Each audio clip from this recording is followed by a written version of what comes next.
Because of your stubbornness and your unrepentant heart, you are storing up wrath against yourself for the days of God's wrath, when his righteousness judgment will be revealed. God will give each person according to what he has done.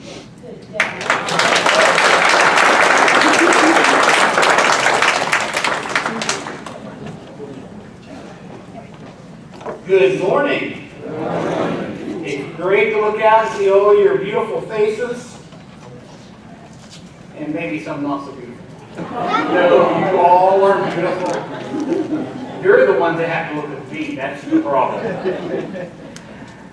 But we love it, and we're glad we're here, and the energy has been great this morning, and we just want to keep that up as we continue our worship. Have you ever noticed how your decisions that you make affect the rest of your life? Or have you ever really thought about it? And I'm not talking about the big life-changing decisions. I'm talking about just any decision you might make. I mean, maybe you can think of a time when you decided to do something, and then you decided not to. Then you look back and say, well, it's a good thing I didn't do that. Several years ago, a singer by the name of Joe Diffie had a song out called Third Rock from the Sun. And basically the song was about just that. The song talked about a sheriff that was in this bar, and he decided not to go home, so he calls his wife. Says, I'm going to be late tonight. She gets upset and calls her sister and says, come over. Well, the sister and her boyfriend are together, so she tells her boyfriend, I've got to be gone for a while. So he decides he's going to go to a convenience store. So he goes to the convenience store, leaves his car running, and teenagers steal it. And they're having this great joyride, and they end up going down the road, and they come in up to a semi-truck who hits a curb, and it goes over into the Shoney's parking lot and hits a big boy. The big boy flies through the air, takes out the bank clock. All the power in the town goes dark.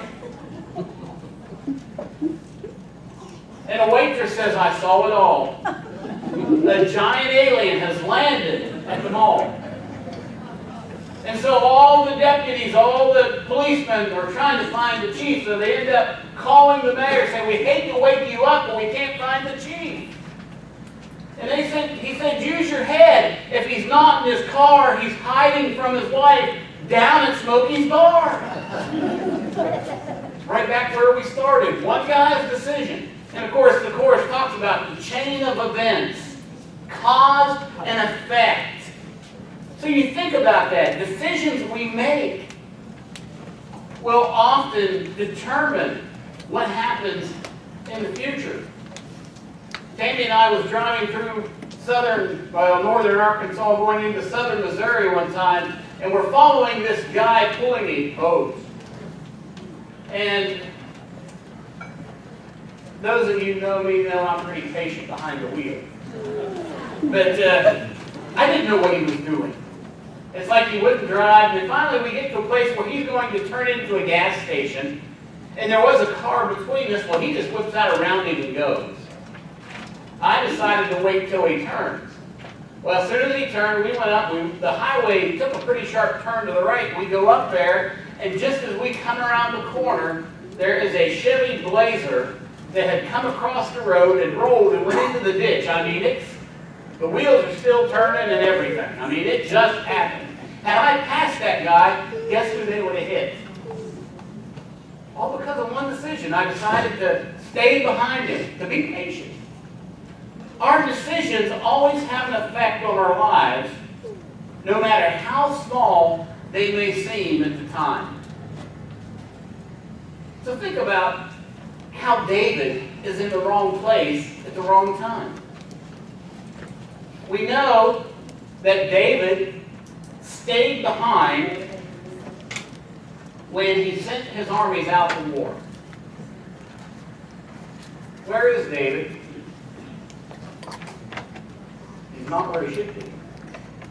It says in 1 Samuel, or 2 Samuel 11:1, in the spring, at the time when kings go to war, or on to war, but David remained in Jerusalem. Kings led their armies into battle. That's the way it was. David sent his army, and he stayed behind. And now because he's at home, he's wandering around one evening. He's on the roof of his palace, and he sees something that he shouldn't see. He sees a beautiful woman bathing. And he decides, I want her for myself. This often is the case when we're somewhere we shouldn't be. We see things we shouldn't see.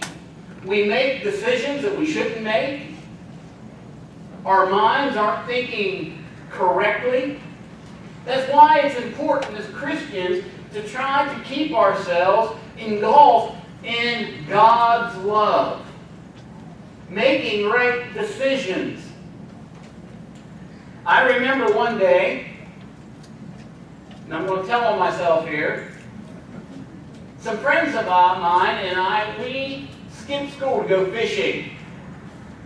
Now, I can only say it wasn't my fault. I rode with them and they decided to, and I was already in the car. But anyway, we went out to the state park in the area, and we was out there fishing for a while, and pretty soon, one of the guys had a big tub on his line. I mean, it was pulling hard. Well, long story short, we fought that thing for 2 hours to get it in. Finally got it in, and it was a catfish that was almost 30 inches long. Oh, it was a beauty. And so we got it all wrapped up, and we got it in the car and said, hey, we're done now.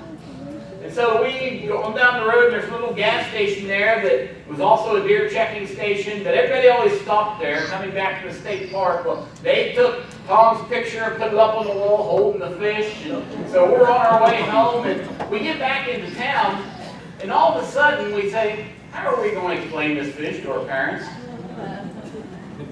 They think we're in school. So we actually dropped it into a little thing called Wills Creek and let it go. But we were somewhere we shouldn't be. It reminds me of another story. A preacher one time was tired of people missing services. So one Sunday morning he gets up, he calls the elders, he said, I'm not going to make it this morning. I'm sick. So he goes out to the golf course, decides he's going to play a round of golf. So he gets out there and he's having the best round of golf he's ever had. And in heaven there was an angel with God and said, look at this, isn't this one of your ministers? What is he doing? He said, that's all right, I'll take care of him. So he gets into the last hole, the long, short par 4 probably, maybe a long par 3. And he gets up there and he drives. It's a beautiful long drive. It hits the edge of the green and bounces a couple times and drops right in the gut. The angel looks at God and says, how's that going to take care of him? What are you doing? God looked at him and said, who's he going to tell?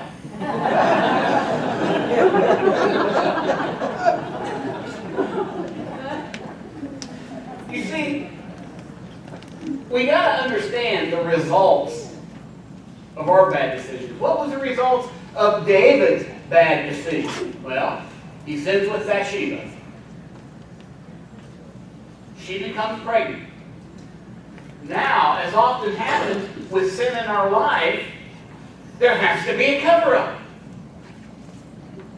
So one sin leads to another.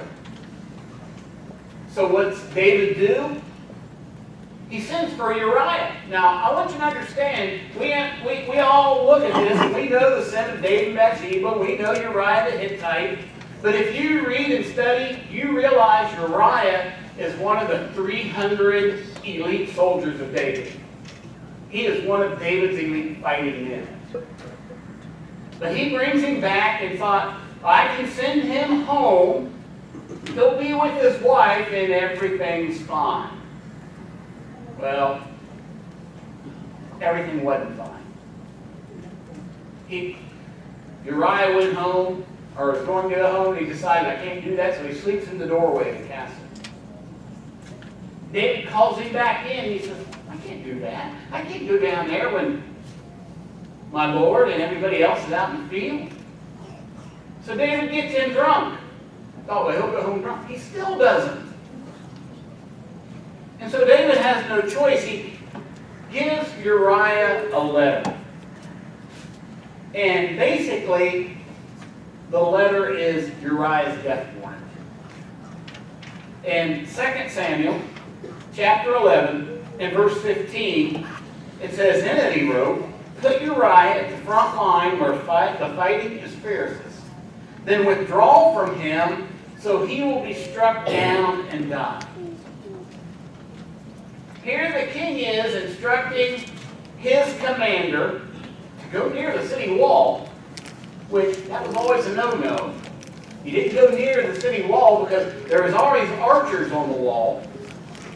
And there was also usually people with hot oil up there to keep you from climbing the wall. But they wanted to get Uriah up as close as they could to the front and then pull back away and leave him all by himself.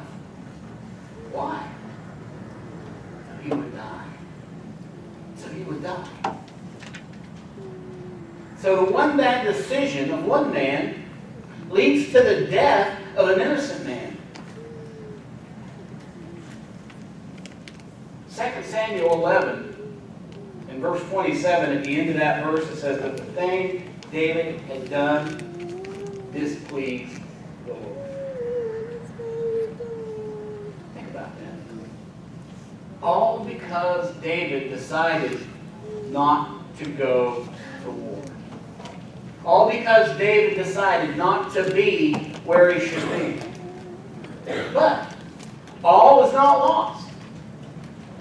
Remember, Nathan, the prophet of God, comes to David and tells him this story, this parable that David can't see himself in. And then finally Nathan tells him, David, you're the man, you're the guilty one. And David, as he was, he goes to his knees and asks for forgiveness. He acknowledges his sin. In 2 Samuel 12, in verse 13, it says, then David said to Nathan, I have sinned against the Lord. Nathan replied, the Lord has taken away your sin. You are not going to die. But Nathan also said, but because you did this, one, you took another man's wife in secret, yours are going to be taken publicly. The child that you have conceived with Bathsheba is going to die. And the sword will never leave your house. And so you can go through and you all know about the story of Absalom, how he took his father's wife on the roof of the palace. And how he tried to take over the kingdom. And forever, David's household was at war with one another, battling within. And it was a mess. All because David didn't go where he was supposed to go. But David was saved. David was forgiven. So that reminds us, even when we make these bad decisions and bad things happen, God still loves us. God's still going to forgive us. That doesn't mean there's not going to be consequences. What about Abraham and Abimelech? We know God had told Abraham that he was going to take him to this land of Canaan. And Abraham's traveling along. But during his travels, Abraham fears some of the people he comes into contact with. He understands the customs of the time. He understands some of the things that go on. And so in order to preserve himself and preserve his life, Abraham lies about Sarah. When they come into a town, when they come into Abimelech's town, he says, tell them you are my sister. Because if you tell them you're my wife, they will kill me and take you anyway. So tell them you're my sister. And so that's what Sarah did. And so Abimelech, being the king, looks upon Sarah's beauty and says, what a beautiful woman. This is your sister? I'm going to take her home. And so he does. Look at Genesis chapter 20. The second part of verse 2 and then verse 3. It says, then Abimelech, king of Gerar, sent for Sarah and took her. But God came to Abimelech in a dream one night and said to him, you are as good as dead because of this woman you have taken. She is a married woman. And so here is the decision of Abraham wreaking havoc in the household of Abimelech. And Abimelech pleads his case before God. He's saying, I'm innocent. I'm innocent. She told me that this was her brother. He told me this was his sister. I didn't do anything wrong based on the information that I had. Look at verse 7 in Genesis chapter 20. And it says, now return the man's wife, for he is a prophet. And he will pray for you. And you will live.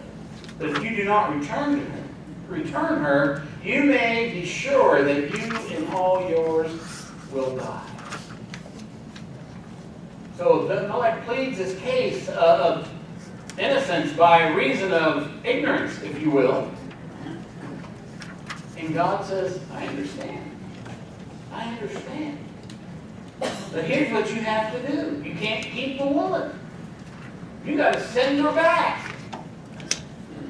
And then Abraham will pray for you. Now I want you to notice this. Abraham has lied about Sarah. He has affected the whole household of the king of Gerar.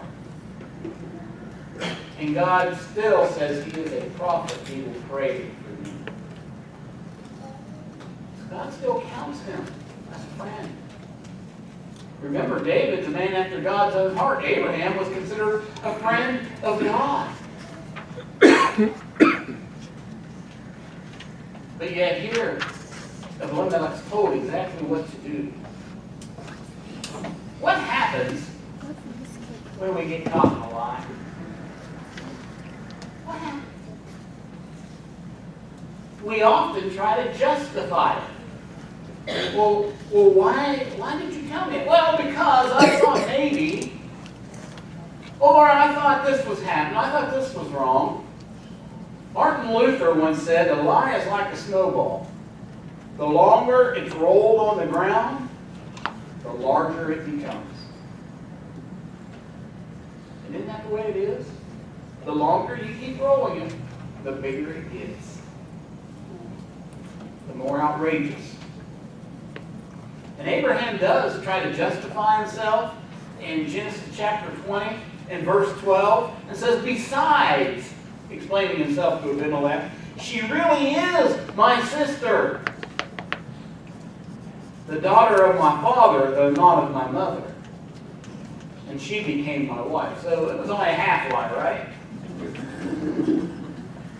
But yet he tried to justify why he did it. But God had promised him, I'm going to get you to where you're going, where I'm taking you. So we see, this is part of that when I talk about, we see the growth of Abraham on his travels and his faith. This was one of those times where his faith really wavered. He didn't trust God. He didn't trust God. But here God's grace is shown to both Abraham and Abimelech. Abimelech showers Abraham with gifts, along with restoring Sarah to him like he was supposed to.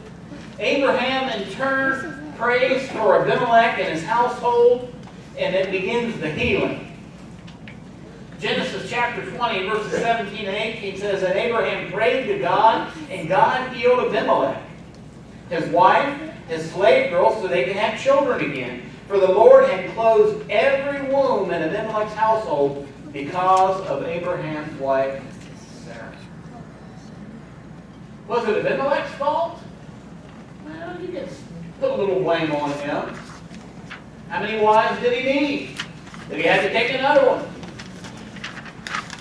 Yeah, it was the custom of the day, but Abraham told the lie.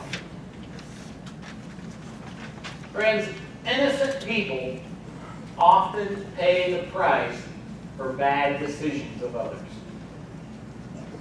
I mean, go back and look at Uriah the Hittite. Look at the price that he paid. He was a loyal soldier to the king. I won't go sleep with my wife. I won't go home and have a hot meal. I won't go home and spend time with her as long as my commander and my fellow soldiers are out in the field sleeping in tents. I think that's loyalty, isn't it? That's loyalty. He was concerned. Look at what he says in 2 Samuel 11 and verse 11. Uriah said to David, the ark and Israel and Judah are staying in tents. My master Joab and my Lord's men are camped in the open fields. How could I go to my house and eat and drink and lie with my wife? As surely as you live, I will not do such a thing. Uriah looked at it as something evil if he was to do that. If he was betraying Joab. He was betraying David. He was betraying Israel and Judah. That's how he looked at it. He was more upright in the situation than the king was. Yet his life was taken from him because of another man's lust and greed.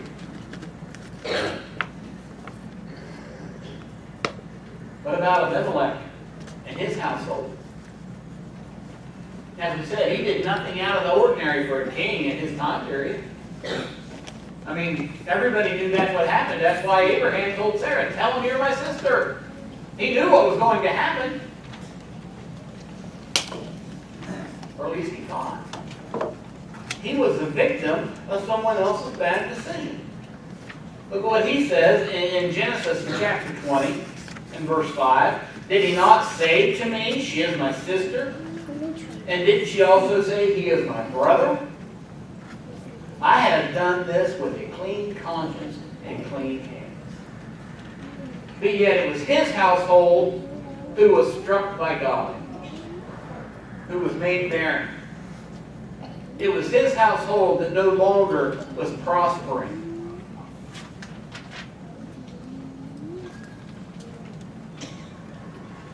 And he could have died because of another man's fear and another man's lie.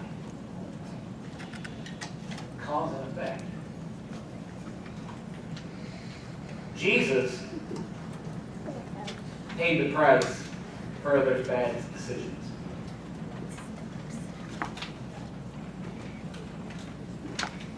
Through the blood of Jesus, we are saved. Isn't that great? Isn't that great to know that Jesus died for you and me on the cross? And yet we still make bad decisions on a daily basis, don't we? Well, maybe not daily. But we still struggle sometimes with right and wrong. In Ephesians chapter 1 and verse 7, Paul writes, in him, speaking of Jesus, we have redemption through his blood, the forgiveness of sins in accordance with the riches of God's grace. Jesus suffered and died on the cross for us. Because he wanted to redeem us. Remember, he committed no sins. He was perfect. Paul put it this way in 2 Corinthians 5:21, he made him who knew no sin to become sin on our behalf, so that we might become the righteousness of God in him. God made him who knew no sin to become sin. Think about the impact of that. He carried the sins of the entire world with him to the cross. He bled and he died because the world's bad decisions. Because the world decided to separate themselves from God. And the great love of Jesus held him to the cross so that we might have salvation. Because our sin, the effect, the death of Jesus on the cross. And the ultimate effect is through him we have eternal life. Because of that great love that he showed on the cross.